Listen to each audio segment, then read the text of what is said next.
I'm not afraid. Yeah. It's been a ride. I guess I had to go to that place to get to this one.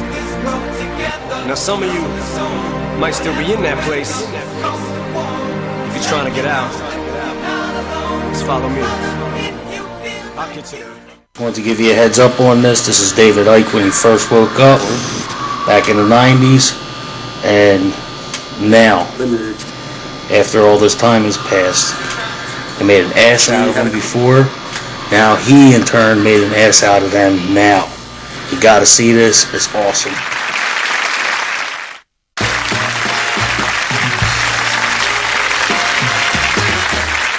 Welcome back to Wogan Now and Then. I first interviewed my next guest in 1991. Before then, he was best known as a popular BBC sports presenter, but by the time he'd appeared on Wogan, his life had taken a dramatic change. He proclaimed he was the son of the Godhead. He wore turquoise, as he believed it brought him closer to God. Have a look at this. So evil has been in control of the planet for 12,000 years. It has been the dominating force. Evil's not the right word. It is imbalance. But it has been increasingly in control. As I repeat, survey the world, ladies and gentlemen.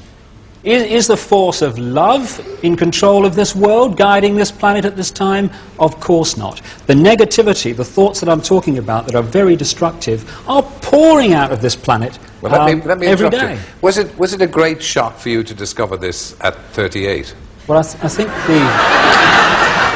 the word is gobsmacked. But again, you know, the best way of removing negativity is to laugh and be joyous. So I'm delighted that there's so much laughter in the audience tonight. But no, it's but just let me say this. They're laughing at you. They're not laughing with you. Fine.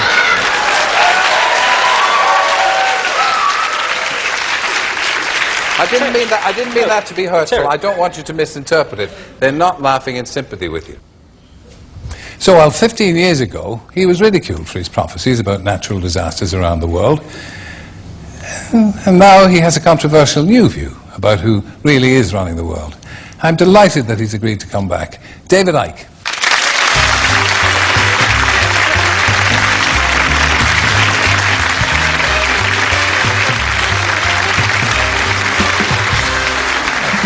Thank you, no problem. Thank you. Now, again, when I see that, I'm slightly embarrassed by it because I thought I was a bit sharp with that comment. So, and at the time I said I didn't mean it to embarrass you. So, that interview at the time, it changed everything for you, didn't it? Well, it changed everything in the sense of I couldn't walk down any street in Britain without being laughed at by most of the people. Going in a pub, there was uproar. A comedian only had to say my name to get a laugh. And what that does is it reveals to you the level of immaturity that passes for adulthood in this country, whereby clearly a guy was going through an incredible experience. And instead of being mature and saying, why is this guy gone from being this, what you would call straight, normal television presenter, to how he is now? This is interesting. What's happening here? Instead, and I heard the ripples of laughter 16 years on when my name was mentioned. People just laughed. But the other, which gave me a real insight, especially given what I'm doing now in my books, about how easy it is for the few to control the many. Because the many, you know, we laugh at sheep because sheep just follow the one in front. Ah, stupid sheep. We humans have out-sheeped the sheep because at least the sheep need a sheepdog to keep them in line. Humans keep each other in line. And they do it by ridiculing or condemning anyone who commits the crime, because that's what it's become, of being different. I had a choice, Terry, at that point. I could have ended up faced with that scale of ridicule and ended up shaking in the corner, or I could have said, as I did, laugh, condemn, I don't give a damn. This is me. And if you don't like me, well, that's bad news, because this is the only me there is. And I refuse to conform and be bowed by the ridicule. And what it does, Terry, when you step out of the little box of what will other people think, how do I put this in a way that people won't think I'm crazy, you then realize how small a box you've actually been living in. But you do understand that, and I know you do, that you did make yourself a target because what you were saying was outlandish. It was, by normal standards, outlandish and outrageous, very intense. Just have a look at this. What about eruption? When may we expect tidal waves, eruptions, earthquakes? Well, because of the nature of the way the Earth has been treated over a long period of time, a tremendous amount of energy has built up within the Earth that cannot get out. If it doesn't get out, bang. So this is going to be released in a controlled manner, as controlled as possible, through earthquakes, through volcanoes and such like. If they don't happen, this is not punishment. If they don't happen, there is no Earth.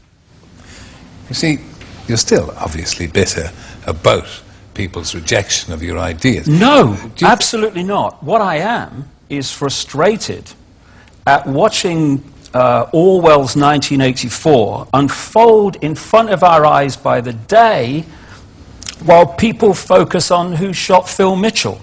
That is frustrating, because my children and your children, thank you, are going to have to live, indeed, in the timescale, so are we, because we're living in it now, when the most basics of freedoms are being taken away. Yeah, and this is happening all over the world, and it's coordinated. Now, if people want to think that that's all happening by accident, please be my guest. I don't give a damn. But the evidence is that it's not. Eh? If it's controlled, it's not happening by accident.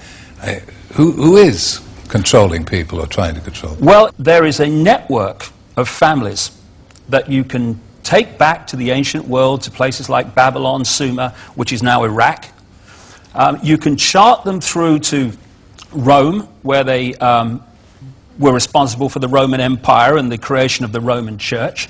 God save us from religion, by the way. And then they came up into Europe to become the European aristocracy and royal families. Then through the great empires of Europe, especially the British Empire, but others too, these family bloodlines and the secret society network through which they manipulate themselves into power were exported all over the world. And then when the point came where the European colonial powers appeared to give independence to these countries, that was only on the surface. What actually happened was the family bloodlines and the secret society network through which they manipulate was left out in these former colonies, and they've gone on controlling them ever since. So what you have is a hidden hand where events are manipulated, like 9/11, which not just me, but endless other researchers now around the world have taken apart the official story. It insults the intelligence of a 10-year-old. And you have a hidden hand manipulating events, and the whole goal of it is centralization of power to the point where humans are little more than controlled clones. Who is the hidden hand? I mean, who are these hidden hands? This network of families I'm talking about. You find that people that are in positions of apparent power, like prime ministers and presidents, are actually puppets of the real power, which doesn't put itself on public display. Why would it? I mean, does anyone really think that George W. Bush is running America? He probably couldn't tie his shoelaces, never mind run a country. Let me tell you this. Tell me about the project for the new American century. Tell me about it. I know nothing about it. Exactly. Well, let me tell you then something that you should know about. And this is written down. In the 1990s, an organization was created in America called the Project for the New American Century. The people who created it were the people that have run the Bush administration from the moment it came to power. In the year 2000, in September, the Project for the New American Century produced a report, a document, calling for a series of conquests of countries, one of which was Iraq. It actually says in the document, words to the effect of, we must use the excuse of Saddam Hussein to go into Iraq. Well, look, can I interrupt? No, hold a second. No, but honestly, no. Honestly, you see this? See, but this is the thing, Terry, you see. No, but honestly. You say to me... America you is say an open society, isn't it? Oh, please. It's not an open society. I've got some seafront property in Birmingham, Terry, you might like to buy, mate, honestly. Please. David, Please. David. And they say I'm crazy and weird.